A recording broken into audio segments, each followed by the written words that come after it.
6. Tempat angker di Surabaya, penampakan buaya putih hingga suara jeritan misterius, dilansir dari okezone.com.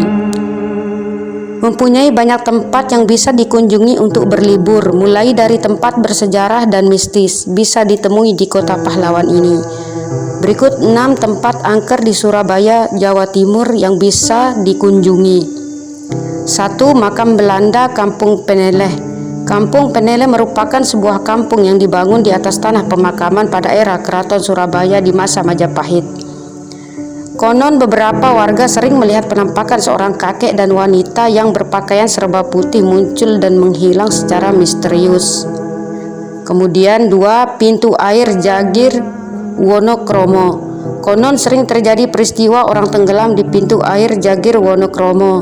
Peristiwa itu kerap dikaitkan masyarakat dengan sosok buaya putih yang kerap menampakkan dirinya. Kemudian yang ketiga adalah penjara Kalisosok. Penjara Kalisosok dibangun saat kepemimpinan Herman William Deadels, melansir dari Instagram Love Surabaya. Banyak pejuang Indonesia yang pernah merasakan masa kelam di penjara ini, seperti Soekarno dan W.R. Supratman. Konon penjara ini tidak hanya digunakan untuk mengurung, melainkan juga menyiksa para tahanan.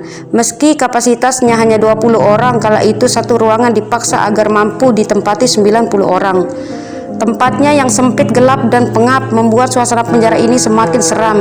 Berdasarkan cerita masyarakat sekitar, banyak orang yang sering mendengar teriakan dari penjara ini.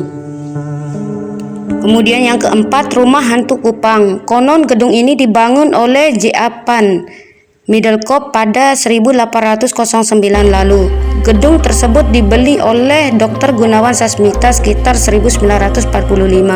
Namun akibat kerusuhan rasial pada 1948, pemilik meninggalkan tempat tersebut. Bangunannya yang sudah tidak terawat dengan dinding berwarna putih kusam membuat warga di sana menilai gedung ini terkesan horor. Kemudian yang kelima, Rumah Sakit Darmo. Rumah sakit yang berada di kota Surabaya ini telah beroperasi sejak zaman penjajahan Jepang di Indonesia. Rumah sakit yang sudah berumur cukup lama ini menyimpan banyak kisah misterius. Satu di antaranya yakni setiap malam Jumat, terutama Jumat Kliwon, sering terjadi kejadian horor di dalam bangunan rumah sakit ini. Kemudian yang keenam, Jembatan Merah. Jembatan Merah Surabaya merupakan salah satu saksi bisu dari peristiwa pertempuran 10 November 1945. Biasanya seorang yang melewati jembatan ini akan mencium aroma anyir darah yang tak tahu asalnya dari mana. Ada pula suara jeritan misterius seolah minta tolong kepada seseorang yang lewat di jembatan itu.